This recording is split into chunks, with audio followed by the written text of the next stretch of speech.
untuk berinteraktif dalam dialog bersama dengan Kementerian Koperasi dan UKM. Kita akan membahas mengenai moratorium izin USP untuk menjaga kelangsungan koperasi simpan pinjam. Anda bisa berinteraksi langsung bersama kami pada saatnya nanti melalui line telepon dan juga WhatsApp Pro 3 RRI. Bersama dengan saya Puspita Ayu, inilah Indonesia Menyapa Pagi selengkapnya.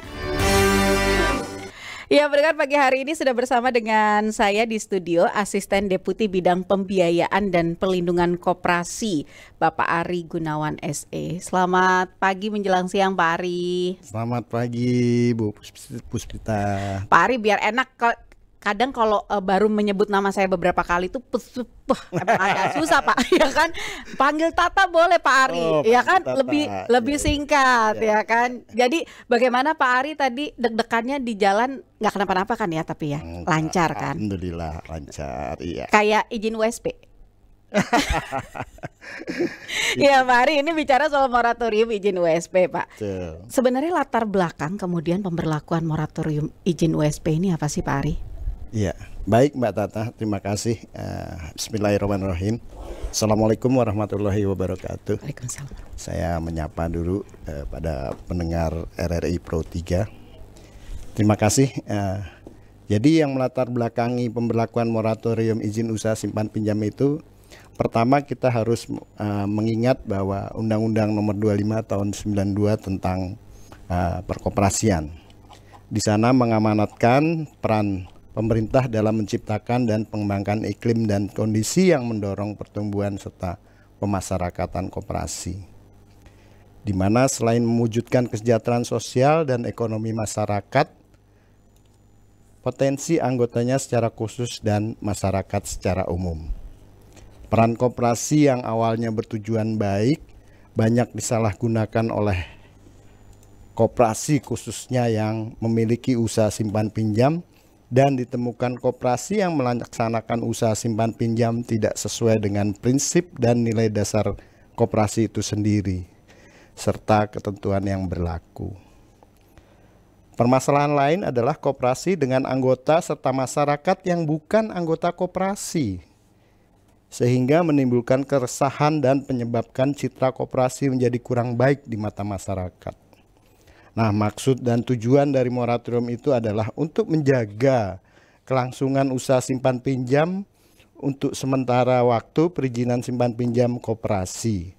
Sesuai dengan ketentuan peraturan perundang-undangan, Kementerian Koperasi dan UKM mempunyai tugas dan fungsi dalam penyiapan perumusan kebijakan, tugas dan fungsi penyiapan perumusan kebijakan koordinasi, sinkronisasi, pelaksanaan kebijakan serta pemantauan, analisis, evaluasi dan pelaporan di bidang izin usaha simpan pinjam dan pembukaan kantor cabang koperasi. Saat ini sedang dirumuskan rancangan peraturan pemerintah tentang rancangan peraturan Menteri Koperasi dan UKM yang akan ditetapkan dalam waktu dekat, di mana salah satunya mengatur lebih lanjut terkait peran dengan perizinan berusaha berbasis risiko sektor usaha simpan pinjam oleh koperasi. Nah, berdasarkan kondisi tersebut di atas perlu dilakukan kebijakan moratorium perizinan usaha simpan pinjam koperasi, termasuk di dalamnya izin pembukaan kantor cabang, cabang pembantu dan kantor kas usaha simpan pinjam. Jadi moratorium dikarenakan belum selesainya rancangan peraturan Menteri Koperasi dan UKM yang saat ini sedang disusun.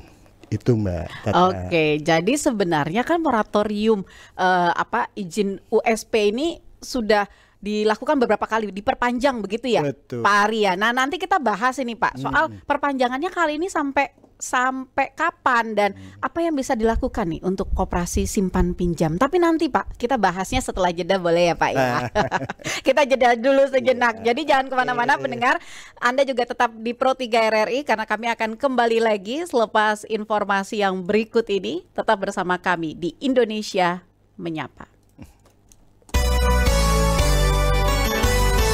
Catatan peristiwa Sejarah peringatan HUT TNI 5 Oktober tak terlepas dari pembentukan Tentara Keamanan Rakyat atau TKR yang ditetapkan melalui maklumat pemerintah pada 5 Oktober 1945. Kala itu, Badan Keamanan Rakyat atau BKR diubah menjadi TKR yang berguna sebagai alat pertahanan negara saat kedatangan pasukan sekutu yang diboncengi oleh Belanda dalam wujud nikah. Sehari setelahnya Presiden Soekarno menunjuk Supriyadi, tokoh terkemuka PETA, untuk menempati jabatan Menteri Keamanan Rakyat dan pemimpin tertinggi TKR.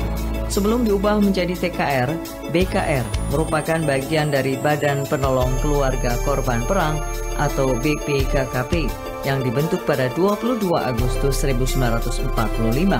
BKR terdiri dari para pemuda yang sebelumnya tergabung dalam pasukan PETA, Heiho, Kaihun, dan lainnya. Sejarah pembentukan TNI telah melalui jalan panjang, bahkan namanya berganti-ganti, dari BKR hingga ABRI. ABRI adalah peleburan TNI dan polisi yang dilakukan pada 1962 di bawah pemerintahan Soekarno.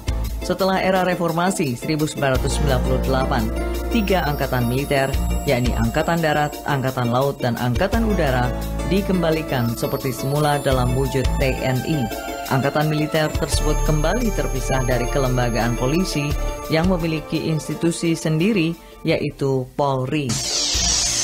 5 Oktober 1965, pemakaman jenazah pahlawan revolusi korban gerakan 30 September di Taman Makam Pahlawan Kalibata, Jakarta. Pahlawan revolusi adalah gelar yang diberikan kepada sejumlah perwira militer yang gugur dalam tragedi pada tanggal 30 September 1965 malam dan 1 Oktober 1965 dini hari. Sejak berlakunya Undang-Undang Nomor 20 Tahun 2009, gelar ini diakui juga sebagai pahlawan nasional.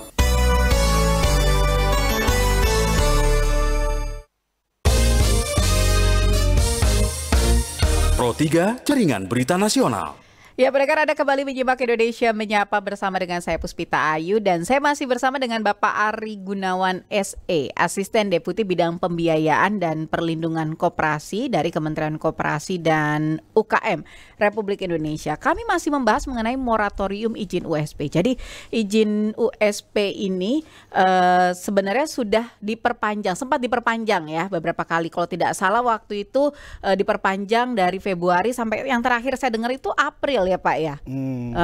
Kalau tidak salah April 2023 kemarin begitu ya. Lalu kemudian, nah ini supaya lebih jelas lagi informasinya, langsung saya tanya ke Pak Ari Gunawan. Sebenarnya Pak, jangka waktu pemberlakuan moratorium izin USP itu gimana sih Pak Ari? Begitu. Lalu kemudian apa yang harus dilakukan oleh koperasi simpan pinjam nih di masa moratorium ini? Baik, terima kasih Mbak Tata. Sejatinya moratorium itu dulu kita, seperti yang tadi saya sampaikan, bahwa kenapa moratorium itu kita lakukan. Jadi kita awalnya kita buat surat edaran tentang moratorium itu tanggal 17 November untuk 3 bulan ke depan. Nah, namun dalam perjalanannya tadi saya sampaikan bahwa kita di saat kita sedang menyusun rancangan peraturan Menteri Koperasi dan UKM, itu juga kita menjadikan suatu ya kita nggak mungkin lah di saat itu sedang ada beberapa koperasi yang mengalami masalah dan itu merusak citra koperasi, sehingga dengan melatar belakangi itu juga kita lakukanlah moratorium untuk perizinan supaya kita sambil menata kembali ini. Dan dalam perjalanan juga kita menyusun rancangan peraturan Menteri Koperasi dan UKM tentang usaha simpan pinjam oleh koperasi. Jadi 3 bulan pertama diharapkan rancangan itu selesai peraturan. Tapi karena dengan kehati-hatian kita dan kita juga di mana dalam menyusun permen sekarang itu syaratnya juga banyak sekali. Jadi tidak cukup hanya di internal kami di kementerian saja, tapi harus melibatkan juga KL lain. Lintas sektoral begitu ya. Dari Kumham kita libatkan, dari Sekretariat Kabinet kita libatkan, Depdagri kita libatkan, dan BKPM sendiri, banyaklah KL-KL yang kita libatkan. Setelah itu sepakat semua, kita juga dalam menyusun itu perlu kita lakukan uji publik sebelum kita menyusun bahwa rancangan ini dipastikan bahwa bisa diterima oleh publik, kita lakukan uji publik. Nah itulah yang membuat moratorium itu berkali-kali kita lakukan perpanjangan. Jadi betul tadi disampaikan Mbak Tata bahwa moratorium itu sudah mengalami 3 kali perpanjangan. Iya. Dari mulai pertama tadi 17 November, terus Februari dan terakhir Februari, Maret, April, Mei. Itu yang terakhir. Dan alhamdulillah setelah permen itu ditandatangani oleh Pak Menteri dan diundangkan pada tanggal 27 Juni. Dan pada saat itu juga kami, Pak Deputi juga sudah bersurat kepada BKPM yang dalam hal ini menangani OSS tentang izin. Tadi di 18 Agustus Pak Deputi menyampaikan surat kepada BKPM untuk menyampaikan bahwa moratorium itu dapat dibuka kembali. Namun demikian ternyata bahwa sejatinya di pandangan kita ya, setelah kita bersurat 2 hari atau 3 hari kemudian bisa aktifkan kembali. Ternyata karena ini sistem dan ini dipakai untuk seluruh masyarakat Indonesia.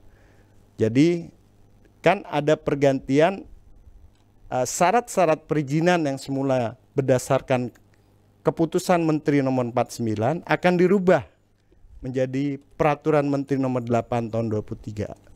Makanya banyak sekali beberapa yang mengalami perubahan itu di sistem itu tidak semudah yang kita bayangkan. Jadi baru kira-kira akhir September kemarin OSS dapat digunakan kembali. Kira-kira begitu ceritanya. Berarti tadi ada satu lagi tadi pertanyaan yang belum saya jawab. Koperasi. Di saat moratorium apa yang kita lakukan kepada koperasi? Tadi saya sampaikan, dalam kita menyusun peraturan menteri kita perlu melakukan uji publik. Kepada siapa? Ya di antara lain kepada gerakan koperasi tadi, dalam hal ini koperasi simpan pinjam dan unit simpan pinjam. Itu kita selalu sampaikan baik melalui Zoom, baik melalui kita datang ke koperasi-koperasi, kita undang gitu. Saya sampaikan selalu, teman-teman nggak usah mikirkan itu moratorium dulu. Persiapkan saja persyaratan yang akan dimasukkan ke dalam sistem OSS itu. Jadi ketika moratorium dibuka, persyaratan sudah lengkap. Bapak tinggal masukkan, tinggal upload, 2-3 hari kemudian izin udah bisa. Daripada sistem juga udah ada, tapi persyaratannya belum terpenuhi, makan waktu juga. Bisa jadi lebih dari setahun malah karena persyaratan belum terpenuhi. Kira-kira begitu. Tapi mereka diberi pendampingan begitu nggak sih? Setuju, pasti. Pasti ya. Kita juga melalui kepanjangan tangan kita kan dinas-dinas yang ada daerah, kita juga melibatkan teman-teman dinas, dan kita juga punya japung, kita punya pendamping. Dulu kita menyebutnya PKL ya, penyuluh lapangan koperasi. Penyuluh lapangan koperasi. Ya itulah kita kepanjangan tangan kita ya, di daerah-daerah tuh ada. Kita melalui dia juga selalu memberikan edukasi kepada teman-teman gerakan, khususnya dalam hal ini pengurus pengawas KSP, dalam hal untuk mengurus perizinan itu ya tadilah persyaratan-persyaratan yang kira-kira akan kita masukkan, kita tuangkan dalam rancangan Permen 8 itulah yang harus dipenuhi. Oke, tapi Pak, memang sebelum moratorium itu, dulu tuh proses perizinan untuk koperasi simpan pinjam yang diajukan itu seperti apa sih Pak? Karena sekarang sistemnya melalui OSS, OSS itu kan punya BKPM ya, sistem itu kan melalui BKPM. Jadi persyaratan yang kita persyaratkan untuk mengurus izin harus dibedakan. izin pendirian koperasi simpan pinjam itu izin pendirian koperasi melalui Kemenkumham. Betul. Tapi untuk izin usaha simpan pinjamnya itu melalui OSS yang kita verifikasi tergantung tadi. Koperasi itu ada di pusat itu oleh Kementerian Koperasi, untuk provinsi oleh Dinas Provinsi, untuk kabupaten kota oleh Dinas Kabupaten dan Kota. Itu yang melakukan verifikasi. Gitu. Berarti nanti setelah kemudian sistem OSS-nya ini baru, mekanismenya tetap sama ya? Atau ada yang berubah? Kalau ini kan OSS yang sekarang nggak berubah ya. Kalau dulu memang OSS 1.0 itu berubah menjadi OSS RBA yang sampai saat ini masih dipakai. Hanya persyaratan saja yang berubah. Yang tadinya berdasarkan Kepmen 49 untuk mengurus perizinan, sekarang harus berdasarkan Permen 8 tahun 2023 tentang usaha simpan pinjam oleh koperasi. Jadi itu ya. Nah Pak Ari, kan sebenarnya kalau kita tarik mundur lagi ke belakang dulu, moratorium izin USP ini kan juga terkait sama beberapa koperasi ya Pak ya, yang waktu itu bermasalah begitu. Kerugiannya cukup besar loh katanya ya. Nah, tapi gini Pak, nanti kita mau bahas ya, gimana sih masyarakat supaya nanti mereka nggak menjadi korban lagi begitu. Tapi karena pembahasannya kayaknya harus lebih dalam, nanti kita bahas selepas jeda, boleh ya Pak Ari ya. Sama nanti karena kita sudah mulai nyenggol-nyenggol masyarakat nih, saya mulai ajak pendengar untuk bergabung ya Pak Ari ya. Karena pendengar kita ini juga mungkin siapa tahu mereka pernah punya pengalaman atau baru mau gabung. Nah, gimana sih cara milih koperasi simpan pinjam agar kemudian aman ya, damai, sentosa begitu ya. Nah nanti Anda jangan kemana-mana, saya akan buka kesempatan Anda untuk berinteraksi langsung bersama dengan Pak Ari Gunawan selepas jeda. Jadi pastikan Anda tetap di Pro 3 RRI.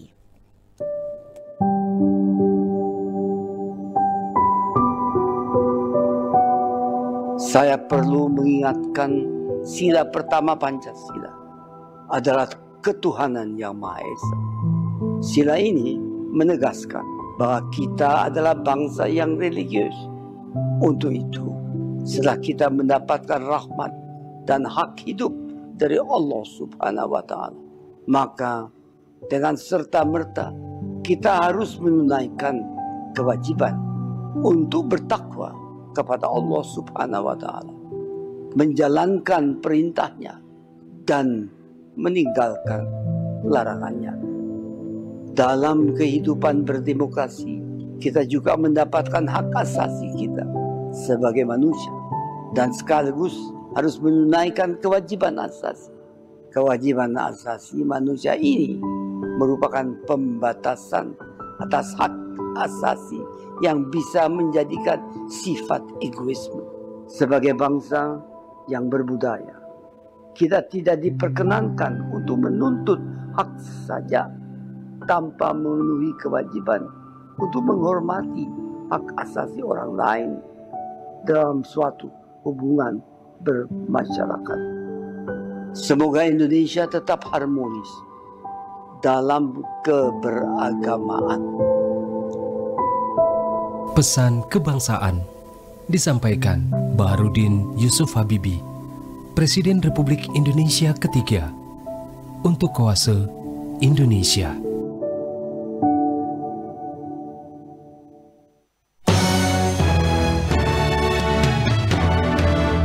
Pro 3 Jaringan Berita Nasional. Anda masih bersama kami di Pro 3 RRI, ditemani oleh saya Puspita Ayu, terus mengudara untuk Indonesia. Dan saya juga masih berbincang dalam dialog bersama dengan Kementerian Koperasi dan UKM. Ada Asisten Deputi Bidang Pembiayaan dan Perlindungan Koperasi dari Kementerian Koperasi dan UKM Republik Indonesia, Bapak Ari Gunawan SE. Kita bicara soal moratorium izin USP. Tadi Pak Ari sudah menjelaskan begitu latar belakang kenapa kemudian perlu dilakukan moratorium. Moratorium ini sampai kapan?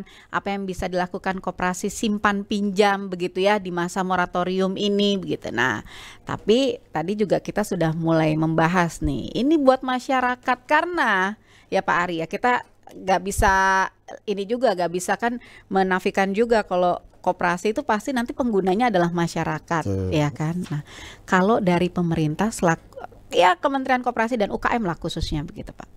memberikan sosialisasi ke masyarakat, edukasi, peningkatan literasi soal koperasi simpan pinjam ini seperti apa, Pak? Ya, terima kasih. Jadi memang sejatinya kami dari Kementerian Koperasi tidak bosan-bosan juga memberikan sosialisasi, ada juga dalam bentuk pelatihan, ada juga dalam bentuk media elektronik kami yang ada, baik ada Twitter juga, ada kita punyalah beberapa website itu.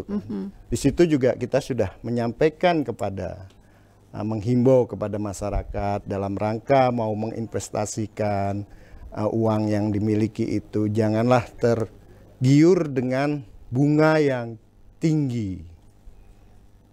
Ya secara logika saja dan yang masuk akal saja.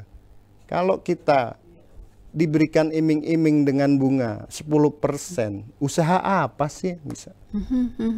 Usaha apa? Perbankan aja nggak segede itu ya, Pak? Nggak mungkin gitu.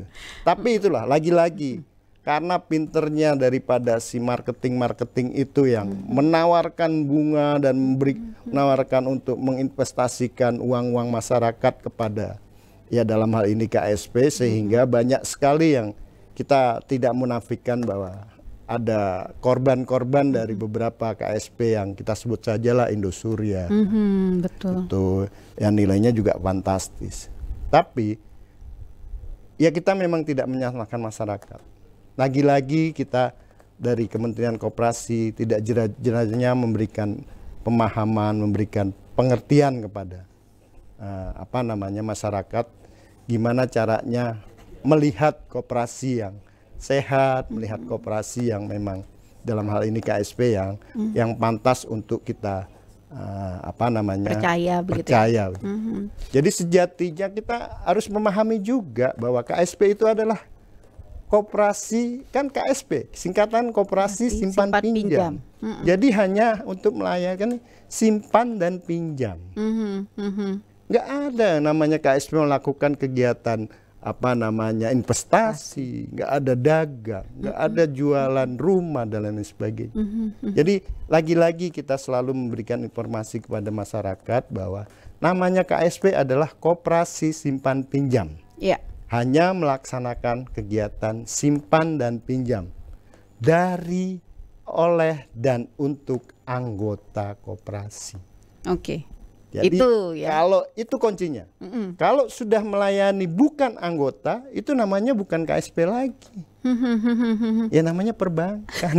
Makanya kemudian ini juga jadi momentum untuk penataan koperasi simpan pinjam lagi, begitu ya Pak Ari ya. Jadi itulah makanya kenapa kita moratorium, karena kita dalam permen terbaru ini sudah kita pageri lah. Gimana ke depan KSP itu akan lebih baik dan lebih ya pasti usahanya itu adalah koperasi simpan pinjam. Apalagi dengan adanya undang-undang tentang P2S, Undang-Undang Nomor 4 tentang P2SK itu nanti di situ dibedakan. Koperasi kan sesuai dengan PP 7 itu boleh berusaha di semua sektor. Ya. Nah sekarang dengan Undang-Undang Nomor 4 tahun 2023 tentang P2SK itu, di situ sudah dibedakan ketika koperasi melayani bukan anggota, itu akan masuk kepada ranahnya OJK. Izin dan pengawasannya kepada dari OJK. Dan koperasi yang melaksanakan kegiatan di sektor keuangan itu pun juga menjadi ranahnya OJK. Jadi badan hukumnya koperasi, tapi tadi kegiatannya melayani non anggota dan usahanya di sektor keuangan. Oke. Boleh koperasi, boleh badan hukum koperasi, boleh punya bank, BPM, boleh punya usaha insuran, punya. Tapi bukan lagi menjadi ranahnya Kementerian Koperasi. Jadi ranahnya OJK. Yang tetap menjadi ranahnya Kementerian Koperasi adalah tetap KSP. Iya, ini bicara sama kayak kita kemarin bicara soal sosial media dan e-commerce ya Pak ya. Beda tuh jadi ya. Nah, ini menarik, sudah ada 2 pendengar yang bergabung, tapi saya juga masih ajak lagi Anda pendengar ya yang ingin berinteraksi langsung bertanya langsung dengan Pak Ari Gunawan, silakan. Saya undang Anda untuk menghubungi kami di 0213844545, 0213866712, 0213862375 atau 0213523172. Saya ke Pak Ahmad Abdullah terlebih dahulu di Jember. Halo Pak Ahmad. Halo, selamat siang. Selamat siang, silakan. Ya, selamat siang Bapak Ari. Selamat siang Pak Ahmad, sehat Pak Ahmad. Dan salam sukses selalu Pak Ari. Amin, amin. Amin, amin. Doanya juga ya. Ya, sama Amin. Pak. Ya. Begini Pak Ari, ini asli suara rakyat kecil yang tersisih Pak Ari. Ya, saya ingin tanya masalah UMKM, masalah ekonomi ini. Pak Ari kan sudah gitu ya. Begini Pak Ari, terkait upaya untuk meningkatkan UMKM sekarang ini jelas dimenangkan oleh orang yang berduit. Ya, di era digital ini, di era zaman now ini ya. Apa saja yang sudah dilakukan oleh pemerintah, baik pusat, daerah maupun tingkat provinsi. Termasuk mungkin banyak pedagang yang masih jatuh bangun karena modal gitu. Oke. Nanti kita arahkan ke lebih spesifik ke koperasi ya, Pak Ahmad ya. Untuk Indonesia. Terima kasih Pak Ahmad Abdullah di Jember. Ya, Pak Ahmad Abdullah bicara soal ini permodalan untuk UMKM. Kalau di koperasi bisa juga nggak sih itu Pak? Pak Ari. Jadi gini Mbak, itulah yang harus saat ini masyarakat memahami bahwa di era lalu memang yang namanya koperasi itu jadi kalau ada bantuan baru mendirikan koperasi gitu. Jadi pemerintah memberikan bantuan kayak tempoh hari kan ada KUD, ya kan, KUT itu kan, karena ada program pemerintah nih yang akan memberikan bantuan kepada koperasi. Tapi di era sekarang ini sudah tidak ada lagi gitu. Makanya kita mendorong koperasi untuk mandiri. Jadi dari mana modal koperasi? Ya itu tadi. Modal koperasi itu hanya dua. Yang paling pasti ada dua. Simpanan pokok dan simpanan wajib. Boleh juga ada hibah. Tapi yang pasti itu deh, simpanan pokok dan simpanan wajib. Nah gimana kita untuk mengatur bahwa kalau kita mau berbisnis koperasi dalam hal ini simpan pinjam, ya kan udah nggak di zamannya lagi, mosok simpanan pokok cuma 10.000, simpanan wajib 10.000, dapat apa? Dan hanya berapa anggota yang bisa dilayani? Ditolong ya. Padahal untuk kebutuhan usaha saat ini aja, saya contohkan lah, untuk penjual gorengan, modalnya saja paling tidak udah 5 juta untuk gerobak, kompor dan lain sebagainya. Belum lagi tadi adonan dan bahan bakunya tadi. Minimal 5 juta. Nah tadi kalau hanya simpanan pokok 10.000, simpanan wajib 10.000 untuk mencapai 5 juta. Kalau anggotanya hanya 100, 10, 20 kali 100 hanya 2 juta. Iya. Ya, untuk mencapai 5 juta butuh waktu lagi. Iya. Baru dilayani 1 orang. Nah itulah. Di era sekarang yuk kita selalu, saya juga memberikan sosialisasi kepada teman-teman gerakan koperasi dalam hal ini KSP. Yuk dalam waktu meningkatkan skala usaha anggota. Kan tujuan akhirnya mau mensejahterakan anggota. Ya ayo dong kita sama-sama jangan lagi berpikir mendirikan koperasi mencari bantuan dari pemerintah dari kementerian manapun. Pak Menteri selalu mendorong bahwa koperasi harus mandiri dan jangan selalu mengharapkan bantuan dari pemerintah. Itu Mbak. Ya, makanya kalau tidak salah kemarin di aturan yang baru tuh juga diatur ada syarat yang untuk pendirian ya koperasi itu mereka harus punya modal sekian. Betul. Itu lebih tinggi daripada aturan yang dulu. Betul. Itu tujuannya berarti kan Pak Ari ya. Nah, itu jadi udah mulai kelihatan ini benang merahnya dari aturan-aturan yang kemarin ya, dari dialog-dialog kami yang kemarin. Jadi sebenarnya itu kalau bicara soal, saya jadi ingat kalau tidak salah di beberapa daerah juga ada yang memang beberapa pelaku usaha itu bergabung, mereka juga membuat satu koperasi juga, atau kemudian koperasi ini akhirnya punya usaha begitu ya, dijalankan oleh anggota-anggotanya, lalu kemudian ya itu modalnya tuh berputar untuk diputar lagi ke anggota-anggotanya yang membutuhkan, begitu ya. Itulah namanya koperasi. Betul. Itu prinsipnya memang harusnya begitu. Begitu ya. Jadi kalau mendorong, sebenarnya kalau bicara tadi soal mendorong UMKM ya bisa aja menggunakan koperasi ini ya. Setuju. Bahwa kita Pak Menteri juga mendorong bahwa konsolidasikan UMKM, bukan lagi UKM lagi, mikro, betul. UM untuk menjadi anggota koperasi, berkumpul dan berkelompok untuk membentuk koperasi, supaya apa? Supaya kuat. Betul, lebih mudah. Tadi kan, kalau dari 100 anggota UMKM yang sudah berusaha tadi berkumpul dengan membayar simpanan pokok dan simpanan wajib, inilah yang bisa dikelola oleh mereka semua tadi. Akhirnya tadi satu tukang gorengan yang mula-mula dia butuh modal 5 juta bisa melayani berapa dengan modal yang terkumpul tadi. Terus bergulir. Insya Allah ke depan ini skala usahanya jadi meningkat. Oke, jadi itu ya pendengar, ini udah mulai menarik nih, soalnya udah mulai lebih teknis. Nanti untuk Anda yang juga ingin bertanya langsung ke Pak Ari Gunawan, saya masih punya satu lagi sesi ya, Anda bisa bergabung di 0213844545, 0213866712, 0213862375 atau 0213523172. Tapi kita jeda lagi dulu sejenak untuk mendengarkan informasi yang berikut ini. Jangan kemana-mana, tetap bersama kami di Indonesia Menyapa Pagi.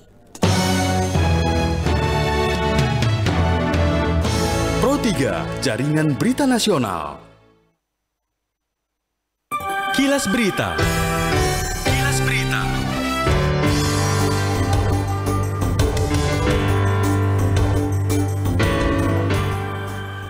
Direktorat Pencegahan dan Pengendalian Penyakit Menular P2PM Kementerian Kesehatan menyebutkan bahwa tidak adanya penambahan signifikan terkait dengan kasus infeksi saluran pernapasan akut atau ISPA selama musim kemarau di tahun 2023 ini, yang juga terdampak akan adanya fenomena El Nino.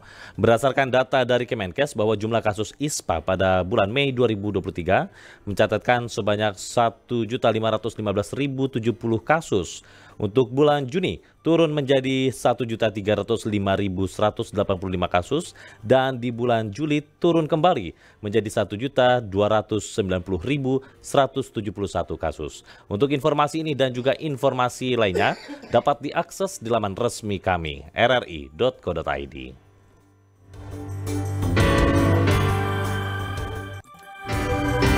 Kilas Berita.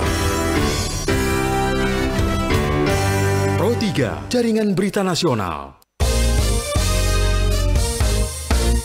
Pro 3, Jaringan Berita Nasional.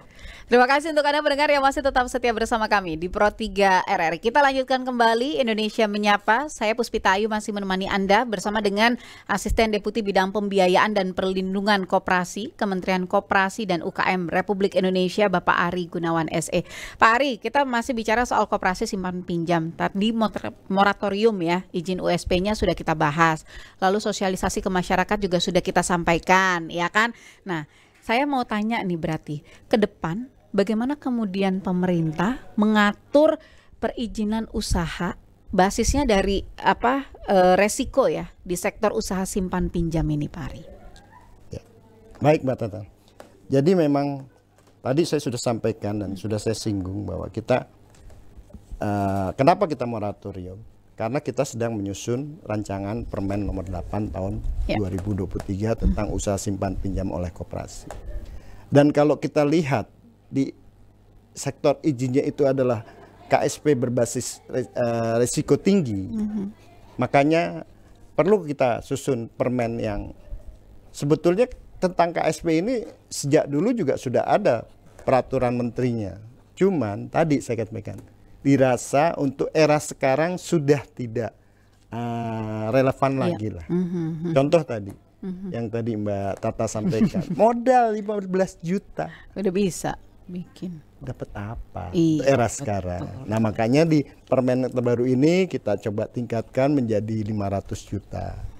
Tujuannya tadi kita memikirkan atau justru kita tujuan daripada kita menyusun permen ini adalah memberikan kepastian hukum kepada kita selaku pembina koperasi, baik di pusat maupun di daerah, juga kepada pengelola koperasi dalam hal ini KSP ya, pengurus, pengawas, pengelola, di situ juga menjadi punya kepastian hukum.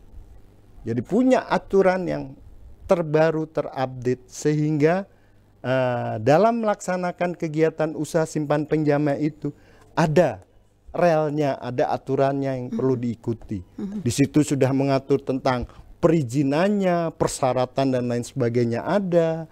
Di situ tentang usahanya juga diatur. Dan termasuk dari sisi pengawasannya juga ada di dalamnya situ. Kita juga memberikan kemudahan juga kepada masyarakat. Kita atur juga tentang bunganya. Jadi udah nggak liar lagi kayak yang kasus-kasus yang terjadi. Jadi untuk simpanan kita batasi bunganya, untuk pinjaman juga kita batasi bunganya. Terus juga untuk si pengelola supaya tidak seenak-enaknya mentang-mentang dia pengurus, dia kan gampang aja untuk pinjam uang untuk dia dan keluarganya gitu ya. Itu juga kita sudah atur di situ. Jadi ada batas maksimal pinjaman kepada pihak terkait dan tidak terkait, 10% dan 15% dan lain sebagainya. Jadi semuanya sudah terpatur di dalam Peraturan Menteri Koperasi dan UKM nomor 8 tahun 2023 ini. Tapi kalau untuk koperasi simpan pinjam yang selama ini sudah berjalan dan mereka sehat baik-baik aja begitu, tetap nanti akan terkena aturan yang baru ini atau gimana itu Pak? Betul. Dalam peraturan peralihannya memang bunyi di situ. Koperasi yang sudah melakukan usahanya tetap bisa melaksanakan usahanya ya, sepanjang tidak melanggar peraturan perundang-undangan yang berlaku. Artinya apa? Jadi tetap saat ini dalam masa transisi ini kita beri waktu 1 sampai 2 tahun. Itu harus menyesuaikan dengan peraturan-peraturan di Permen 8 tahun 23 itu tadi. Contoh lah, ketika saat ini koperasi sudah bagus jalan, tapi modalnya, kecukupan modalnya belum mencapai tadi, betul. Paling rendah aja yang 500 juta. Nah kita beri waktu tuh setahun 2 tahun itu. Dan di situ kita juga beri ruang di samping ya tadi saya sampaikan untuk meningkatkan kecukupan modal tadi tentunya dengan meningkatkan simpanan wajib lah salah satu caranya. Tapi di sini juga kita memberikan ruang kepada teman-teman KSP atau pengurus pengelola KSP tadi ada dilakukan dengan cara restrukturisasi usaha dengan cara penggabungan, peleburan dan lain sebagainya. Itu ada 5 restrukturisasi yang bisa dilakukan oleh koperasi untuk tadi supaya bisa mencapai kesehatan koperasi yang lebih baik lagi. Oke, yang dituju itu kan koperasi yang sehat agar nanti akhirnya bukan menimbulkan masalah yang baru, tapi bisa membantu menyelesaikan masalah. Pasti, begitu ya, tujuan akhir memang seperti itu. Jadi saya sangat berkeyakinan di beberapa kesempatan ketika saya melakukan sosialisasi terhadap permen ini, saya selalu punya keyakinan yang besar bahwa 5 tahun, 10 tahun yang akan datang, KSP kalau berjalan sesuai peraturan Menteri nomor 8 ini, insya Allah akan menjadi pesaing daripada bank-bank yang ada. Karena udah jelas, yang namanya KSP tadi, koperasi simpan pinjam dari, oleh, dan untuk anggota. Kalau anggota menyadari semua, ya pastilah dia akan besar dengan sendiri-sendirinya gitu. Dan ini aturannya bukan untuk mempersulit koperasi-koperasi yang udah ada kan Pak Ari? Tidak, justru kita sangat, tadi kan di awal saya sampaikan, peraturan ini dibuat untuk memberikan kepastian hukum dan memberikan kemudahan sesuai PP 7 kepada baik itu pengelola KSP maupun masyarakat yang anggota koperasi. Nah, baik, berarti dengan adanya aturan baru Pak Ari begini, kalau apa ya namanya, boleh menyampaikan pesan ini untuk semua lah anggota koperasi atau mungkin para pengelola koperasi begitu. Apa yang Pak Ari mau sampaikan, silakan. Baik, terima kasih Mbak Tata. Jadi kepada pengurus, pengawas dan pengelola KSP, KSPPS, USP, USPPS, laksanakanlah koperasi sesuai dengan jati diri koperasi dan ikutilah aturan-aturan yang berlaku dari mulai saat ini masih berlaku Undang-Undang 25 tahun 92 dan terakhir dengan Peraturan Menteri Nomor 8 tahun 2023. Sehingga ke depan tidak ada lagi koperasi-koperasi yang bermasalah dan tidak ada lagi masyarakat umum yang dirugikan. Dan dengan adanya peraturan-peraturan menteri yang terbaru ini, kami sangat berkeyakinan bahwa masyarakat ke depan untuk mengembangkan koperasi akan lebih punya kepastian hukum dan masyarakat juga akan lebih memilih KSP ketimbang lembaga-lembaga keuangan lainnya dalam hal menyimpan atau ya kalau sekarang masih menabung, menyimpan uangnya di bank. Ke depan kalau masyarakat sudah menjadi anggota KSP pasti akan beralih untuk menyimpan dan menabung uangnya di KSP. Itu harapan kami dan jangan lagi masyarakat Indonesia khususnya dalam hal ini yang belum menjadi anggota koperasi. Bergabung koperasi bukan berarti untuk mendapatkan bantuan dari pemerintah. Mengelola koperasi bukan berarti untuk meminta bantuan kepada pemerintah. Tapi mengelola dan mengurus koperasi adalah harus mandiri dengan kekuatan daripada anggota itu sendiri. Demikian, terima kasih. Assalamualaikum warahmatullahi wabarakatuh. Waalaikumsalam warahmatullahi wabarakatuh. Pak Ari, terima kasih Pak Ari sudah berbincang bersama dengan kami hari ini, sudah datang ke Pro 3 RRI. Sukses selalu Pak Ari ya. Amin. Mudah-mudahan ini bisa menjawab rasa penasaran Pak Ari ya untuk jadi penyiar. Pernah dulu pinginnya Pak Ari ya. Sukses selalu Pak Ari ya. Terima kasih. Sampai ketemu. Terima kasih pendengar. Jangan kemana-mana, saya sesaat lagi akan hadir dalam Dinamika Olahraga di Pro 3 RRI. Tetap bersama kami.